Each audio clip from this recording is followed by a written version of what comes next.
Tuni so Palm Sunday si Zaitin na ka chim lai ti zong him ka har ngai rong chok chim tim kha boy panik tang tang tang ten ni sana kan me se ta ka kut mi tam pi le ta tan tu ni ya chim ko mi som tei tu osimi Jisu kha zaitin da nang na don ve tu ni hin tei tu osimi Jisu kha atuni sin nang male kei mani zaitin na kan don ve pakan naka kan Bible kan real tan na lai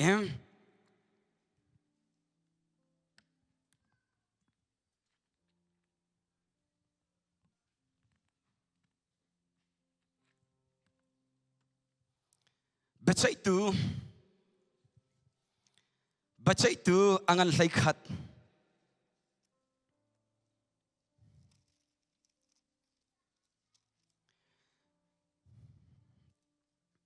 Bacai tu angan laikhat ame pakhat ka bandel talai kiliat mi chapter 2 ti athong mi ral ka pasem Siman selo ama chu hlo hlang nu fa pa asem kiliat chu chapter pa asem chun kiliat nu pi zong ni chun fa na akung khin piak e anu pi Papa na chu an hong than tik a chep tha chu an ron I ama chu nang chu kan pa in chung a ro na chau lai lo nu dang fan na si cha ante mi chu zaitin ati ti sia chun nang chu kan pa in chung a rau na chau lai lo et zai ruanga ti sia chun nu dang fa pa na si cha chuti atimin haka pa khat nu dang fa kan se pa khat nu dang fa na ni kan nang chu hika kan in chung kha chin rau kan pa sin ra mi rau pa kaman na chau lai lo et an hot mi pa ka se si an hot mi pa si akan foi tu stai lai ti kan thelo an hot yo akan cha chan tam pia sana tai lo kan ti mina kha kum fuya tha chwa kan phut pun si khau ko tha mo chan tam pia he pa chu sana tai lo kan ti mina menong se no chu sana tai lo kan ti mina menong kha nang ma than cham piak tu rak si khau Saya kan relo mina minung ka nang malakay ma kan chau balo mi swapi akan portun siko chap thazong su lo lang nu sina apani afit mi pas lo lang chu kan thei mi si athur no minu sina afit mi pas chu chin saba ulan au sina ro pakam na chau lai loen kan pa ro na chau lai loen amak tuk tiu ulan nau mana ithei da nak tam ning hi vai khatsu Bible ka research sabcha vai khatsu zaidan ton te sun Israel mi pon hani khan an man mi hei dau ting si chuti dau ting si sa khan an man mi na ka Israel mi pon an ngam lo cha khan ati an ti cha khan chep tha kan somet zero ada chep tha kan som ti sia chun ame pakule pakuanaka chon boy pa therau chu chep tha chu atungi hallelujah sala boy pa therau chu chep tha chu khan atungi sala boy pa therau na chu atuna chun an ro tu na ni kan ani nau than cha da phanti lai nang ma an rem lo tu na ni kan anin au than chana phandela zai cha ti sia chon na chunga boy pa thra cha si cha boy pa thra chu du anung lo mi thot mi man du nuwa kan sar kho tu pachen si tere me chu tenati chap tha chu an so mi atoi na kan chim nai boy pa thra chu chap tha chunga atung hi keliat le mane sera a chok i ati Kilia ram misapa a alen I Gilir misa pa chun anmon min ha sina avalanchin chun dem Jephthani boy pa sina bekam nak pakhat asar anmon mi chu kakut chunga na kapek na chun anmon mi na sinin tay nak he kakir tika kaima donoka kain inka chungin at suok mi pau chu boy pata asilai I khang thoi nak cha a kapek chat lai ti ati chu cha Jephthah chu an ma dawoga khan an mon mi na sina chun akal I boy pani an ni chu amma kuchunga khan arak pek na torak chim lamu boy pa ba chen ni an mon mi chu Jephthah kuchung apek Jephthah bia chim chu boy pa sim kam nak tho mi chu kapa ral tay nak kapek I karaklun tika nakapek I karaklun tika kain in arak chuak masami bakin right hoy nakan pek lai amak tok di abakam nak chu Jodi ka chum boy pani ato na chibja chun Jephthah chu boy pani ral tay nakapek I ral dawi ral tay nakapek I Churala di la changa tena ragyong ati miso afanute ni lambuin arakton anay chun mi de fanute farang so anay dilaw pakati long anay so pakati anay minikan boy pa sorry kapa ni rala taye atile lombuin kuang le lamin arakton amak tuk jebak chan Hidinati Jephthah Jonati amesom tule panganaka Jon amutika apuan ka atin hai ai je ka fanu nakaniam tar ngai hai kaima cha I harnak ngan pi tu a na chang ai Zaitin tia boy pasina kaka kapau chang I ka bekam nak chu kala than khou ti lo ti ati Jon ani ni ama sina kapa boy pa sina naka napau chang I napau chang asia Jon naka chungin atsuak mi bangin kachunga tu ko afanu thilung cha amak tu narela nakru har mak thilo karela ka khru har tu kapa boy pa sina na chimchang sakhan iletil ha na chimban duk tan kachunga tu ko loti jubak china tirim ichu atimi chu itinati boy pani naral anmon min ha chunga naphu an hlampek chang so chu ti ati Jon apasina chun hi thil hi katu apek tua thani chung kathalo tanga ka kalai I kavak lai I ngak nu kasinak hi kata tu lai kai ma le ko hoi le ni tia atim Jon amani vakal ko ti ati ke zaris apani ral atai afanuni thangthat nak yarak don bekam nak asratam aleti lo Chuban tukin ka domi, hika mo na nula pa vialte ha. Kan ral vialte akan tay piak tu. Boy pa di sukira tanti kashin, zayte na kan don vilay. Boy pa di suara tanti ka, Jephthah ni Jon, afanuni, apani ral atay sa, afanuni lambu na don. Hika mo na ral vialte kan tay piak tu. Boy pa di sukri, pa pasyan falan ha ni zayte na kan don vilay ratanti ka.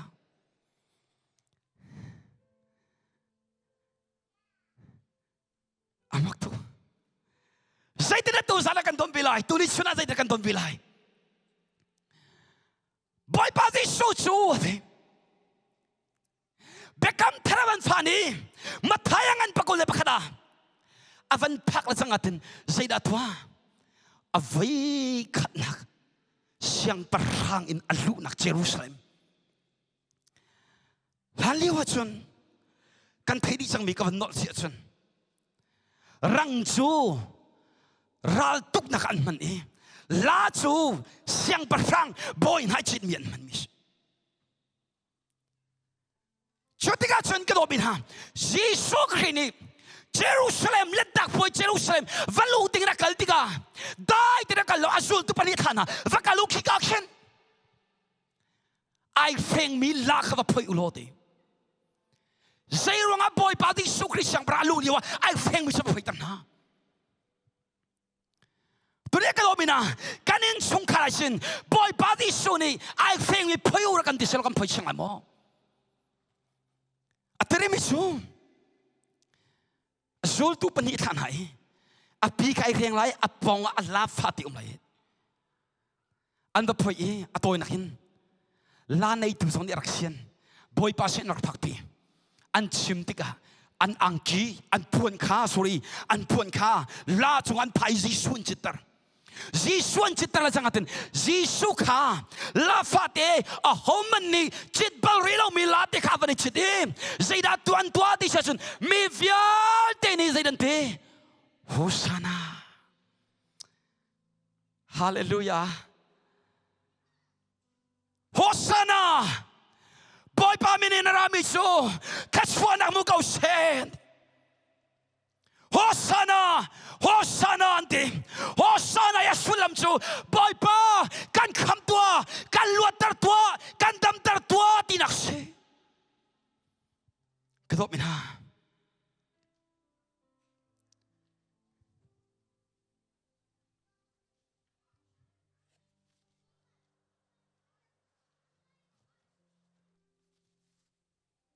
Hosanna kan kham lo kan dam tar lo dam kan here luat kan here kham kan here dia lampi si suakal nakakan zedan tua an awe amak tuk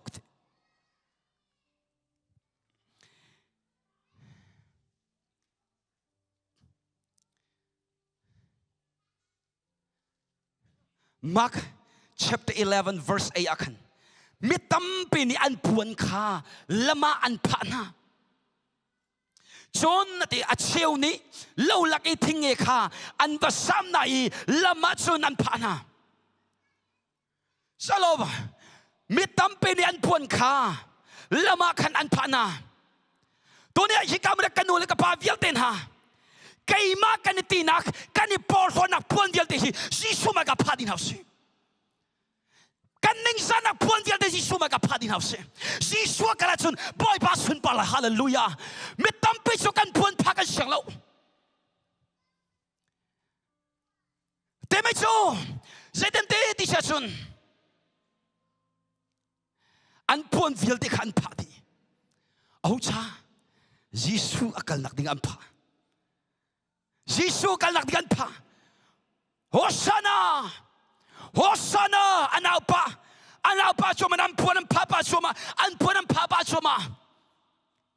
kapuan an hom lai ti kan phang ti lo kan puan suka hautian phang ti lo an chinal mi chu Jisu kal nak ding chai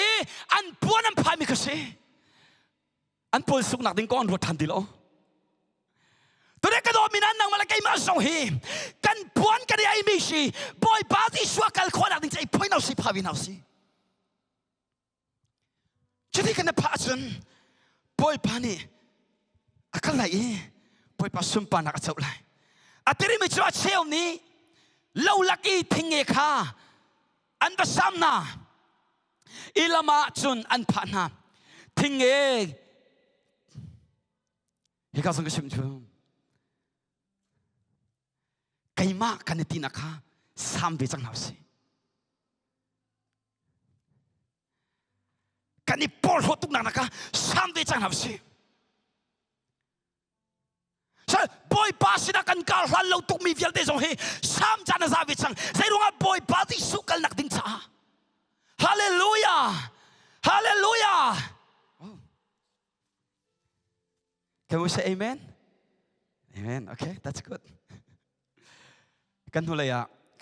zarpani khamu. Nan fala pol he nan kan pumpi balaw nan kan thailo chumo. Minaw pol chu sei thong sa kan tat chot ti chun sia param pini nasi pakachung dir bun thong ta kan chim. Dir bu ba thong kan chim kan kri fa bu ba tu khaum thailo chumo. Ho man kan thulo dir bu ba kan chim ko. Kami thawan chom cho Africa church kan lo pasang ko hite.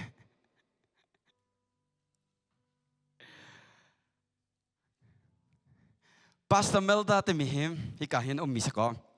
ai thai tuk mi ka school of faith ka kai lewa khan ka mentor se an chasa thong ta chim ka som ke menak pol mo mi phun tang po sina thong ta chim kha ka khal tuk ri lo cha khan ka van phan amak tuk mi so security rak tha na so security nan rakadon an rakadon ni kalau tu ke Pastor Melda ya security pinakadon kate ati mi chu nang chu pathian min si kan take care hawe di atire mi chu hite an masina kin nazi pania thong ka chim ding se nazi pakale minute pasom lia ka phani ka tlai lai lo ka tichum Africa pos ka thelo mu thengal pos mo anen chechu nazi pania thok ding sele nazi pathuma kan thok chu ka thu chok dilo church ka hali ya ma vial de church member na se ma thok sinan thok tlai ka te kani phul chu Africa tham si ati aka tiri mi chu se an ban phak sang no inati boy ban thak da chun tinan bu thilo we amak tok ning chu pachian bia ka man chim chimam chmu ka do bina ramdang po sin tong tas kan chima chmu kan la mi sin tong ta chim chu kan ning na di pa chang amak tok we pachian bia ka man chim chwa male de ko say the nanti pastor papini kan preach bless me more and nakti chu take me next level bless me and nakti chu kalau tu ka oh atang lai kan preach and nakti jang den ke ma song preach tu na kan ai chi chu so he ka lai na ra sil mang chu kol kan sulo zonga na su deng cha kai zuma kan tia sun dai kan tha kan chua chu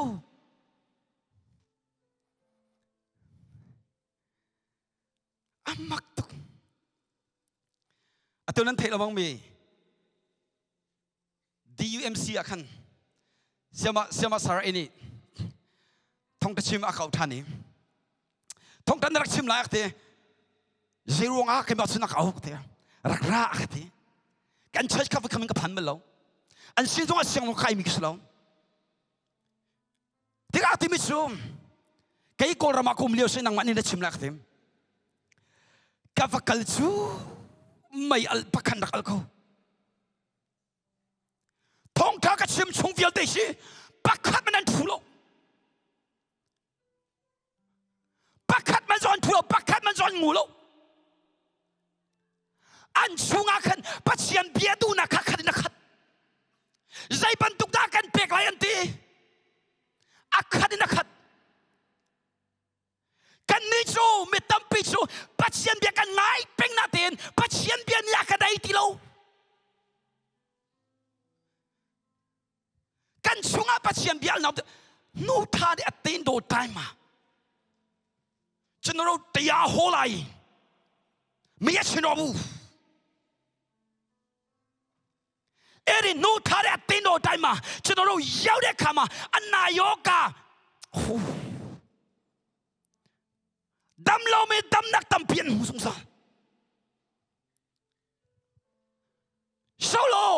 nga te khi ati ti chunga liwa chun athong chami alo sung sal athong tok ti chunga chun seman selo nga te ka ti leng na ban chuat ka chun ti kha are thai nak phamet alang lo na tin ti lenga chuak mi nga te chu athi are thai ama te ai zuam chi ama ten ti chunga tak thana do seman selo ti lenga cha khana ta kho ti lo ni khat no ni khat nga ni harnak atur chilamang zeilunga ti lenga cha si chuban tuken ke lobi kanu ka pavial ten ha nang mala kai ma song hi jisu kri lenga kanu ma chon nga pan tuken kan ro chalai nga pan tuken nga te ka ti hale ti chunga kal ka duwe tin aten zai ama tin apasonga ti tanga sang chon anga ti lo chuban tuken kanu ka pavial ten ha Tuni chalashin Jisu Christ lenga lause Jisu Christ chung lause Jisu Christ chung anuma chun nga te ni khan ti chung kha voi kholo nga ni ti chung sau tu kum chang hi ka voi tuk chang etia thong a then balo ti chung de deu ai lom de deu a thang de deu ka do mi kan Christ habun ha Jisu Christ nga kan umatsun kanilom de ko lai hallelujah hallelujah tupya ko lai kautiba hallelujah ti chunga no matsun na thang de ko lai ti chunga no matsun rol nai de ko lai sei ruanga nga chu ti chunga lo nu chun a rol kha am ko ti lo sei tok rol thoman pe lo ai thiam ti la lo sei ruanga nga I a rol ai nak athabik nak man ti chunga su chu sa chun ke lo min ha to kum tang le kum kul kum nga shi shika mo na me vial te shi ti chunga ka num di sia chun amak to ke ti chunga ka num di sia chun boy pa kan thang tat ting song a hin mo kromina dam na kum sung sa lai cho luat na kum sung sa lai cho atu athang chami church mo ka phak nak sumo healing prayer team nan nei chu tam lo mi kha pastor tin than cham piang halo healing prayer team nan ni than cham piang chu team ka tam pian bil chu choti ka chuna dam lo mi kha dam lo na ra mi kha vato min kha cham piang healing prayer team ni than cham piang chu san ha chu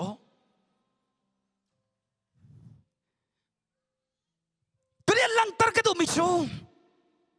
she so long boy pa sum pa ta te ban kha cham kum thong ni lek sorry kum lai nga kan ting sang mo CBC krip ba mo te mo kum lai nga kan ting chang e kan ole ka pa vial ta ram thokan na kum mi vial te na than so lo kum lai nga chunga pathian ya to mi vial te kirel than lo atua chin hi krip fa bu hin boy pani sumpan at sauzat na real team mo kechu ka kum nakhi kum thainga sorry kum ra sang mo kri fa bu ka phak la changa den kum mi kum ra chunga shin boy pa pa chin ni ta chwa ka pek mi boy pa pa chin ni ta chwa ka real tar mi ka sau la mang I ka met la toy chinu kum ni kum thuma chun shika mun nan fala pol hi international boy bara kan ko thoma chang lai mi tam pi chu hi ka chap man ring to man ti lai lu chu zelunga hi karam I matok thang chu atui Queensland ni pastor pa chu Reverend Dr. Mang Bik Chung kom chu amal he bia kan ro ayak ti mi chu lai mi shin long a hen pathin rin ton itim hlau lo mi no pol kan ti Minau Paul, lai mi sin long atong pisim tim lau. Minau nan si, ramdang sin long atong tanin si, ramdang chasong pastor nan tuin kau si. Tasang akang ning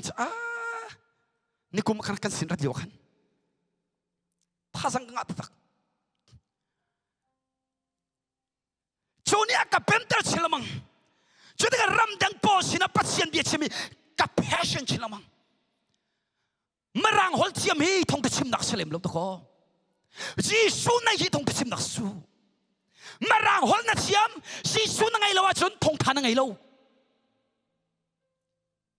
Sebab selam marang hol ka thiam lo song ha Jisu ka na chun ka na mi Jisu ka pe ko na chata Hosana Hosana amak tok lo mo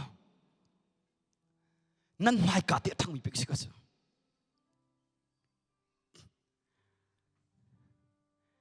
Hino kum ni kum thwa chen CBC ni disciple school na neu sila who knows have a vision He vial te mina wi ta lau city na kan dua chun disciple school na kan to pe ucha Muay thau nak school Aba pituk lo mo Karwat lamang so Ato kan krifa bui sao lo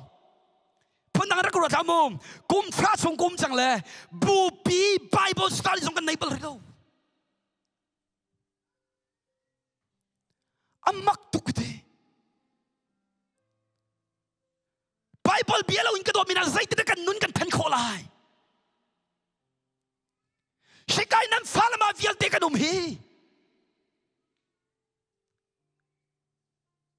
Kum singa kanum saksko Bupi Bible study regular te song isalawa manli te song invite kami kan negatirilo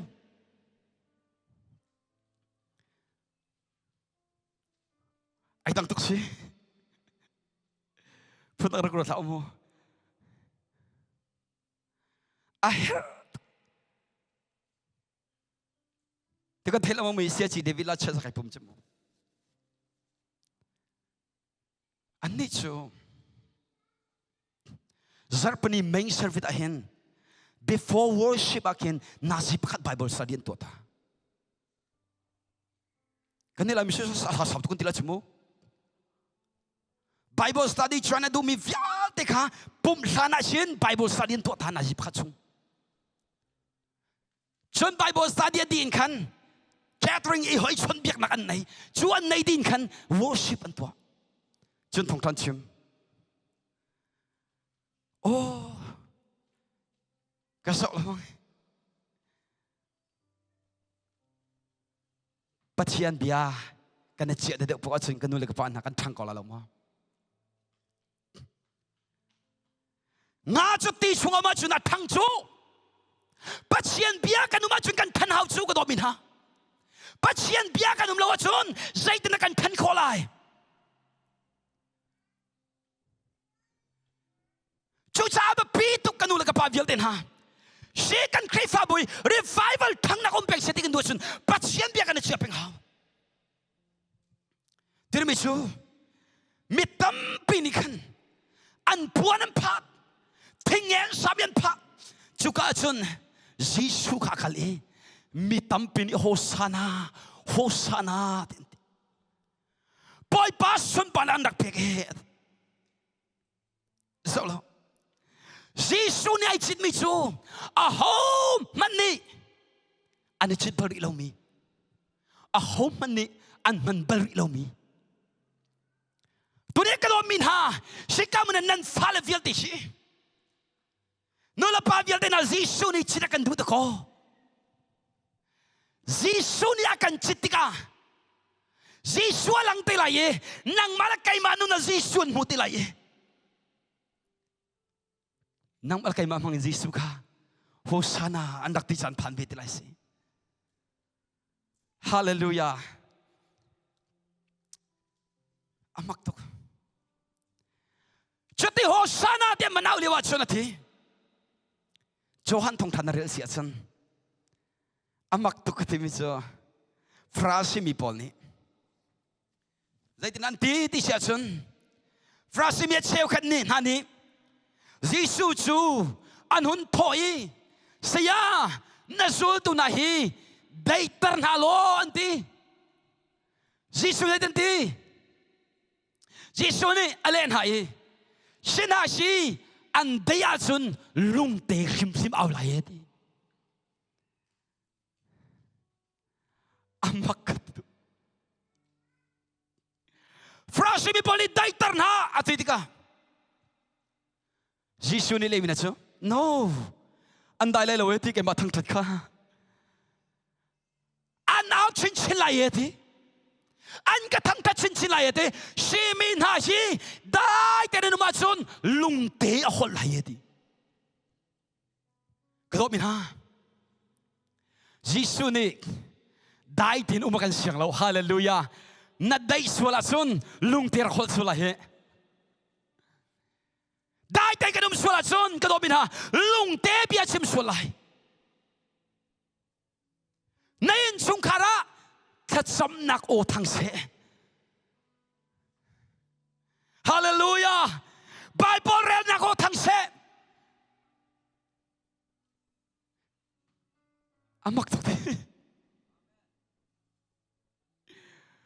kanin chung khara thang cham ding mi chu kan khat sam nak o isi ko se hallelujah hallelujah cbc chung khar vial ten ha kanin chung khara hin kan khat sam nak o athan pawa chun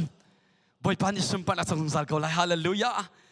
zai ban tukan har nak tang som ko se zai ban tukan zon na som ko se zai ban tuk piata na som ko se na khatsam nak o khathan tar chilamang ko kan khatsam nak o boy pa kan chim nak o athan de de pawachan mo kan ral pa se tan cho azor thuma ko amak to chucha kanula ka pa bil tin ha Ika kanin chung kha dilak chiwa hin. Aho oda thang chem. Zai oda thang big. Hosana timi ona leng ve mo. Boy pa minara mi chu ta chona. Bex kau se dia boy pa o. Boy pa bia. Pachiano kanin chung kha alen penga chun. Glop min ha. Zai ban to har nak chin chik man ni sawa chan kholai loi. Asawa raw lai lo zero nga met tam pichu piatana ni saw pi kan fen ti sia chun ko kan piatana kha chan tam pichu lung ar aw chu sorry kan dak dai lang mang chu chu cha kan le ka pa vial ten ha tunia kan kri fa bu di lak ni boy pa hosana so lo boy pa ji su ni lung te khim aw lai ti hin amak tok mathai angan pathum a me pakwa songa sidina ti ti chun shina shi andaya chun lung shim shim hi aw lai oh sorry mathai angan pathum mo kawan de tramo me pakwa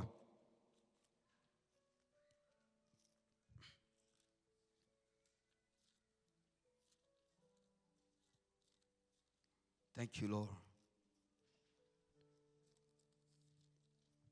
so lo ame pakwa na zaitinati Abraham chu akan thing sor tu asi tieng kan luat lai ti irwat khau frasi polatina kasmo patsian ni ati shilung amak tu ke shilung na shi Abraham te fa asar kho ko na ti shi kan chip na patsian ni hian lungzong minung asar kho chucha pathian phalabial ten ha der boy pa sun pa nak pek hi dai khang lau si hallelujah boy pa ai fu chi peng mi boy pa peng mi na nu la sin boy pa dai ti nom kholu chu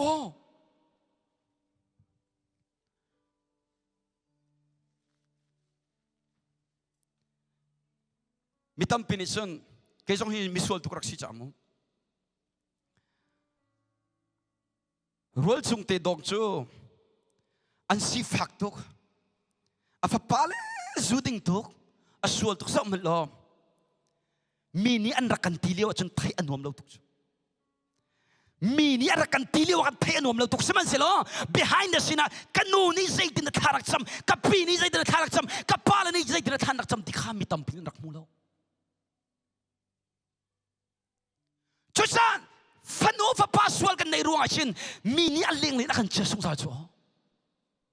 Sebenarnya nula panani zaitin na rola na ko zaitin na tanak jam nini kada senuk si pasi valai pumpi cha ta chos dilatin ha don rak chimlai chmu kalo bina aling le in just love wajung chu suding sai sin nakti kanu ni kan mi mar khap bilai lu chmu kapani mi mar khap bilai lu chmu seman selo kado minha Mini aleng le kan just lewa chung lain kan nula miswas an fala swa minaso kan nula pol hi chung la ya lung var ban tu kan rak itat lius mitam pini kan rak mu piang haloi sui ban tu kan rak itat lius rol tenan dak ulang bang lius cho sei ronga kan nula an rak itat nak sui kha atunia an fala chung alang sung sal chu chu pa chian fala vial ten ha shikamna shin kanin chung kha chu shin sei song vial ti atei tu si su hi sei tin na kan don aba pitu ke mitam pini por thoda son don golai mitam pinan sin jon don golai seman selo pa chian fala vial ten ha nang malakai machmu kan sining kan ningsa nak ang kivial te pwedeng sila ama sun panak lantar tuding ahin dong vinhausi hallelujah hallelujah hallelujah boy pa dong tunatsu boy pa ni na atun ton ha zakia ni boy pa don ni zakia ina boy pa disu atung he tonya ka do mina kanina shin jisu tung setikan du mo disu dong vinhausi Zakia mini zayan relo mi pani. Jisu adon tiga Jisu. Mi kedan nak naik lo ziat. Zay manan relo mi pain chunga. Jisu ay tumban tokin kedop min ha. Hika mina rami vial den ha. Dunia pachire dong mi vial den ha. Boy pa Jisu kri nan in chunga ay tumatsun. Duni he hika inahin kham na pane. Boy pa Jisu ni si inahin atuni hi kham na kapan si mi pasong hi Abraham te fasibi hallelujah hallelujah hallelujah dunia ka do min ha boy pa Jisu aphagatsun mu kham na kapan si chol kola boy pa Jisu aphagatsun mu luat na kapan si chol kolai zai cha Jisu he luat na kangal ting amak tu din ra katum pek talo siya boy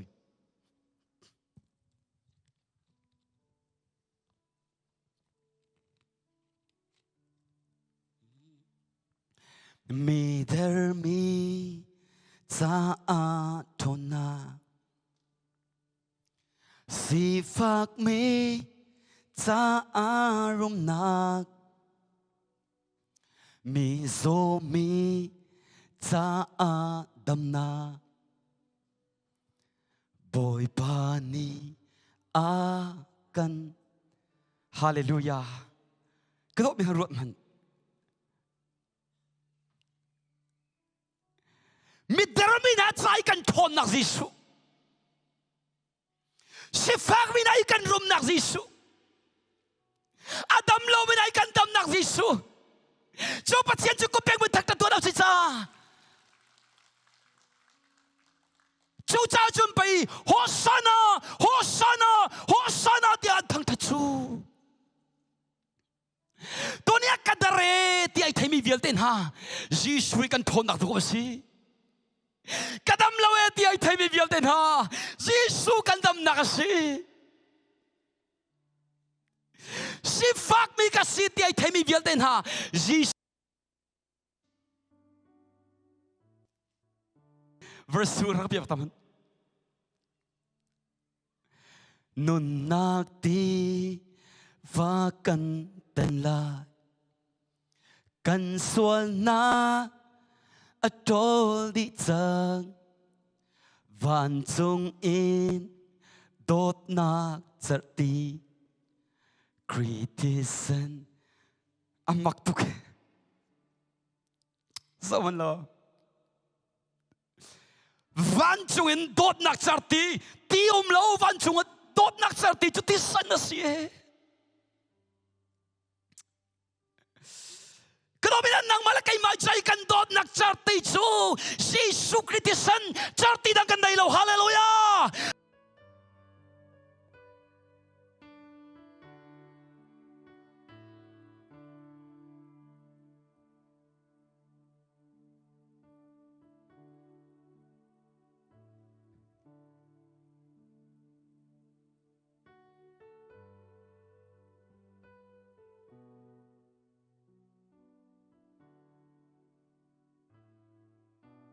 Hallelujah! Kan sual nak vialte, charti ai ni mi vialte an tiang.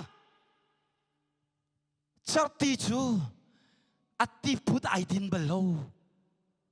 Kathaba tuk eti song ati belau. Arak put song salko.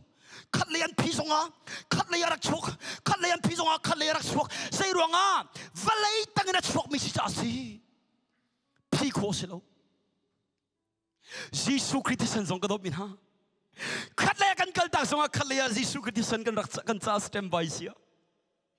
Boy pa dot nak hom na zam khomi kan lo hallelujah. Boy pa dot nak songa a umilong te kan si. Chu chan na pa chian he zaitin na don ve. Taden ruban. Amak to kate. So no verse 2 ka piok than tar ham to kan kam sad gi man lamu. Non nakti và cần tên lại cần xuân na a đô đi chẳng vạn trung in đốt na chặt đi Christian âm mặc tục Chú cha chuẩn bị cái đó mình à Hosanna dia boy pa sumpa na kan peksu Jesus Christus sa numluwa chun say din na Hosanna dia sumpa na kan pekon ha Hosanna kan pektar tu chu atisen do ko si chu verse 3 ra ka pia fatar mano amak tu kan swal na tili chung in boy pa ni akan kham nakla do ka sala hallelujah chu pathian chi ko beng me thang ta tu ka no la ka pa vial ten ha hallelujah hallelujah amak tu ke pathian dot nak si Thoi ka mana luang lawe van chu na luang mi pathian dot nak si Charti bantu na pujung sal mi pathian dot nak nain chung kara boy pani putra do mi chama dot nak si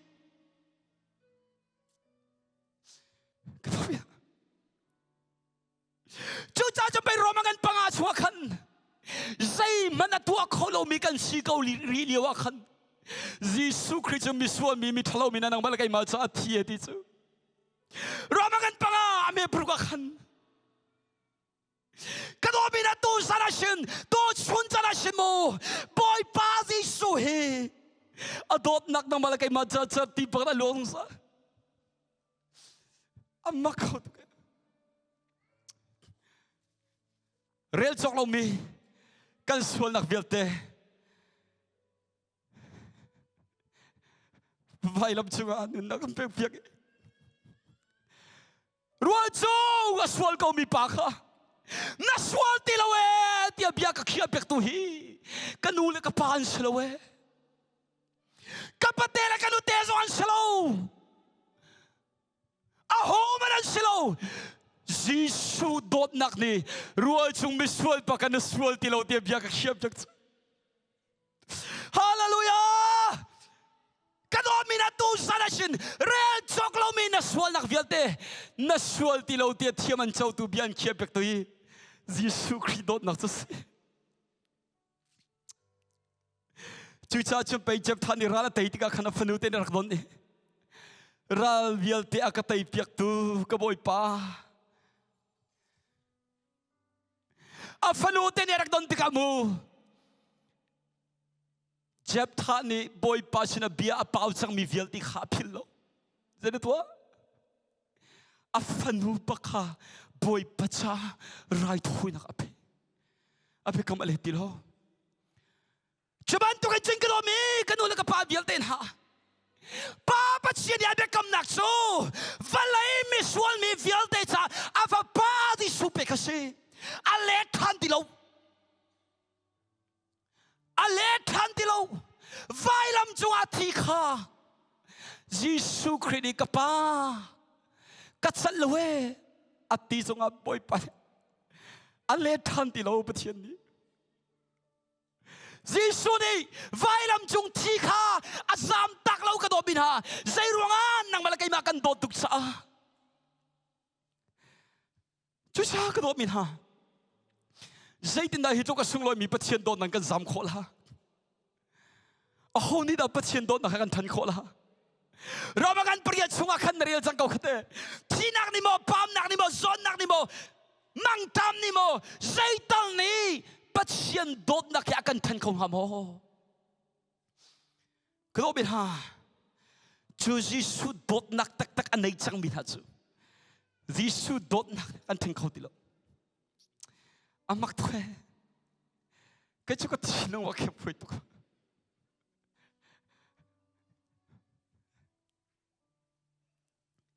chú sao bắt xiêm phải là việc gì nào tôi đã xin bồi ba họ san ở đây cần biết khó nặng sum sual câu mi cần là sual lâu thì biết khiết biết cần gì vậy Jesus Christ sân hi hậu cha mình đã thấy đến đặc ngày lâu sao Shifak mi, miswal mi, santay lo mi, nang malakay ma sa asin, Jisu niya tisan pekya siyan na ko. Chusa ka do min ha.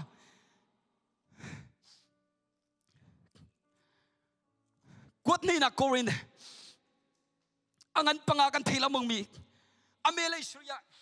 Sorry, amelay liya. Mi vial de cha.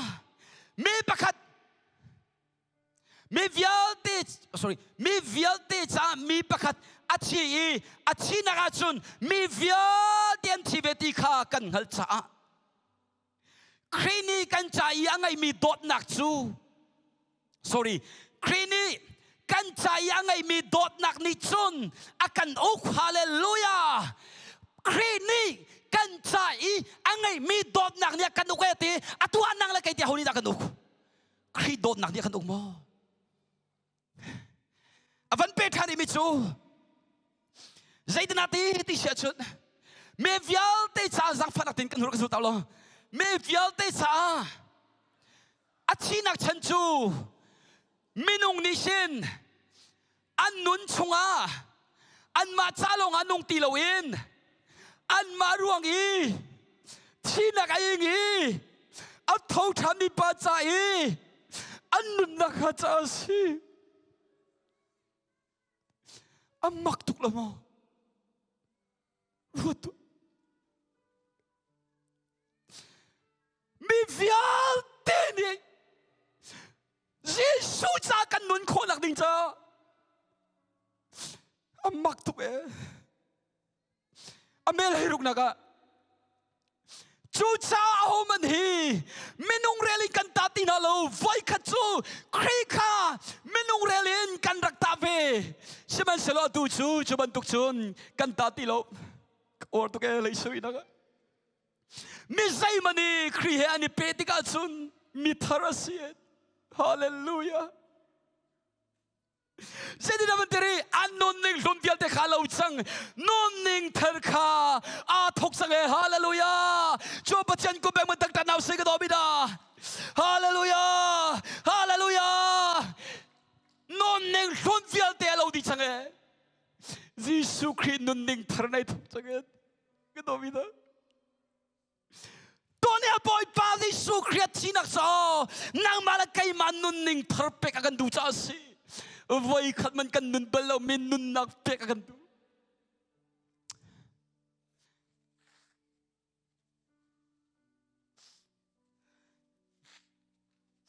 Cuca ka do mi kan mula pagil ten ha. Padisu amak tu ke nerel hi nakruar tu lama. Laga sakung salka kripala buka sakmi kalai. Zamanu swal nak vilti akal pitu. Patien tu faki. Solo. Amak tu ka. Dunia hi vilti kan swal nak hi. Zisunya akal pi. Akan pek may sudin nak si. Amak tu. Jisa ka do binha. Dunia. Zaitin na boy pa zisuhin na donve.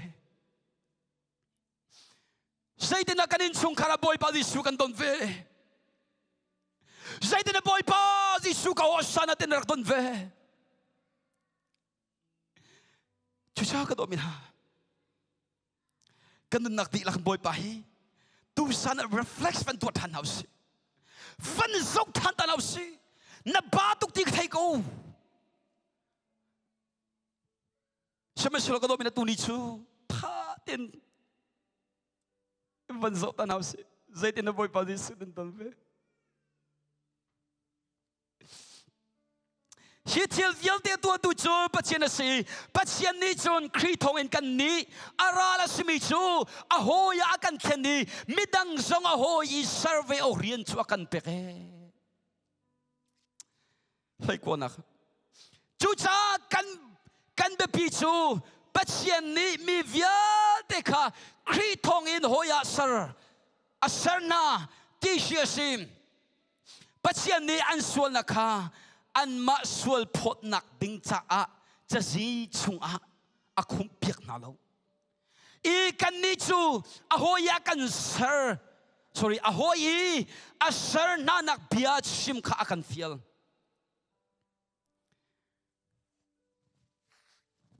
kaban laktar ila me bukul tukwan pakhat naka sak fa nak teng kan hur result han ta ul kri chu sual nak sai madang ngai lo sibal selo kan maruanga patien ni kan sual na kha arom tari chu cha ama he